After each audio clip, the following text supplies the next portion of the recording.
आता है। जय लोकतंत्र, जय विज्ञान। और क्योंकि समय की पाबंदी है, मौसम खराब है, तो बस मैं आओ झुककर सलाम करें उनको जिनके हिस्से में मकाम आता है। और बहुत खुशनसीब होता है वो लहू जो देश के काम आता है।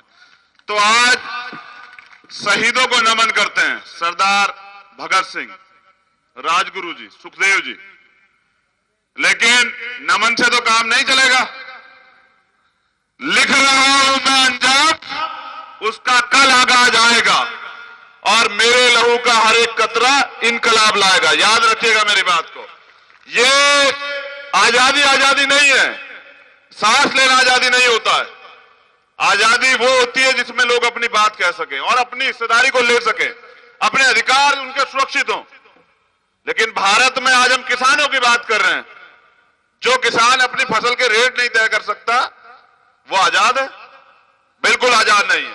और ये आजादी उसको मिलनी चाहिए, लेकिन ये मांगने से नहीं मिलेगी, ये छीननी पड़ेगी।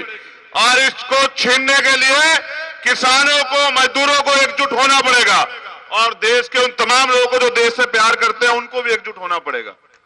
हम आजाद भारत में, आजाद भारत मांगने से नहीं मिला है, इसके लिए कुर्बानियां दी गई हैं। और याद कीजिए देश के शहीदों को हंसते हंसते फांसी के फंदे कबूल किए हैं, तब जाके आज जो है हम यहां आजादी से बोल पा रहे हैं। तो मैंने देखा कि अच्छी बात कहें तब ताली बजा देते हैं लोग, और बुरी बात कहें जिसपे अफसोस करना चाहिए तब ताली बजा देते हैं। देखिए, एक छोटी सी बात कहना चाहता हूं। ये देश संविधान से चलता है नहीं चलता बताओ? ये मीडिया हो, सरकारें हो, सब संविधान चलता है।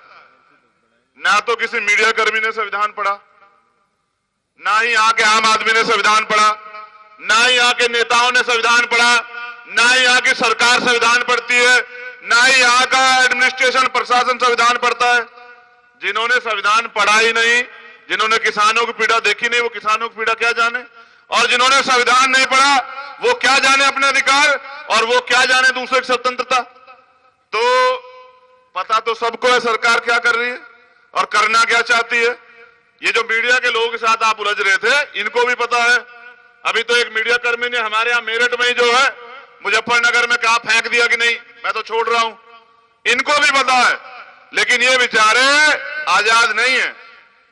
इनके ऊपर मालिक का कब्जा, जैसा मालिक चाहेगा वैसा ही बोल देंगे। मालिक ने मना करा कि नहीं दिखाना तो नहीं दिखाएंगे। आंदोलन चल रहा है और आंदोलन में बुलावा नहीं भेजा जाता। जिसका दिल करता है, जो अपने देश से प्यार करता है, वो चला आता है। तो मैं धन्यवाद करता हूं जिन्होंने मुझे निमंत्रण दिया और मैं यहां आपके बीच उपस्थित हूं। अभी ये सरकार डिवाइड एंड रूल की पॉलिसी पे है, अंग्रेजों की तरह। पहले दलित, फिर मुसलमान, फिर किसान, फिर अभी बैंक कर्मी, फिर बीमा कर्मी। बैंक कर्मी भी आंदोलन करने आए, लेकिन जब किसान लड़ रहे थे तो घर में बैठे देख रहे थे। फिर बीमा कर्मी भी आए। अब मैं कहना चाहता हूं कि नौजवान भी खड़ा हो जाए देश का। इस देश का नौजवान खड़ा हो जाए रोजगार लेने के लिए और इस जालिम सरकार को बदलने के लिए तैयार खड़ा हो जाए, तो वो दिन दूर नहीं कि फिर से शहीदों के द्वारा बनाए गए भारत की कल्पना साकार हो जाएगी। और मैं चाहता हूं, सम्मानित नेता यहां बैठे हैं, आपकी अगुवाई में आंदोलन चल रहा है, तो किसानों के साथ मजदूरों को, नौजवानों को, बीमा कर्मियों को, बैंक कर्मियों को, सबको एक छतरी के नीचे आप इकट्ठा कर लें। अगर एक छतरी होगी तो उस छतरी से सबको सुरक्षा मिलेगी और राज आएगा। यह आंदोलन सभी का है, साझा आंदोलन, देश को बचाने का आंदोलन। बैठिए बैठिए बैठिए बैठिए सर, आ रहा हूं, बैठिए बैठिए, मैं भी चल के आऊं, बैठिए। यह साझा आंदोलन है, समझ रहे? इस साझा आंदोलन को हमें ताकत देनी पड़ेगी और हमें लड़ना पड़ेगा। मांगने से कुछ नहीं मिलेगा, समझ रहे? आंदोलन यहां कहां देख रहे हो? गांव में देखो, भाजपा के लोग घुस सकते हैं? बताओ, जा सकते हैं गांव में? आंदोलन घर घर पहुंच चुका है, लेकिन सरकार दुरुपयोग कर रही है। अब तो कोरोना भी सरकारी एजेंसी होगी है। जहां चुनाव होगा वहां तो नहीं होगा, बाकी सब जगह होगा कोरोना। आंदोलन होगा तो कोरोना आ जाएगा। मैं भरोसा नहीं करता सरकार पे।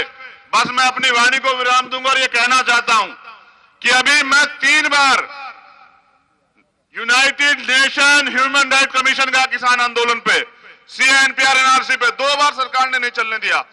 परसों चला और मैंने कहा कि सरकार को रोके, किसानों के साथ ज्यादती कर रही है, इन कानूनों को रोके, मगर मीडिया के लोग यहां बैठे नहीं चलाए ना। ये गुलामी इस देश को बर्बाद कर देगी। और मौसम की अहमियत मैं समझता हूं, आप सबका धन्यवाद देता हूं, अपने कार्यकर्ताओं का धन्यवाद देता हूं और मैं कहता हूं कि आइए मंच को संचालन कीजिए, मगर लड़िए एकजुट होकर। इस आंदोलन ने हमें भाईचारा दिया है, इस भाईचारे को हम बना के रखेंगे। हम जानते हैं बाबा साहब अम्बेडकर के अनुयायी हैं, लेकिन हम कुंभार राम आर्य जी के आंदोलन को भी जानते हैं। बहुत बहुत धन्यवाद। जय भीम, जय भारत।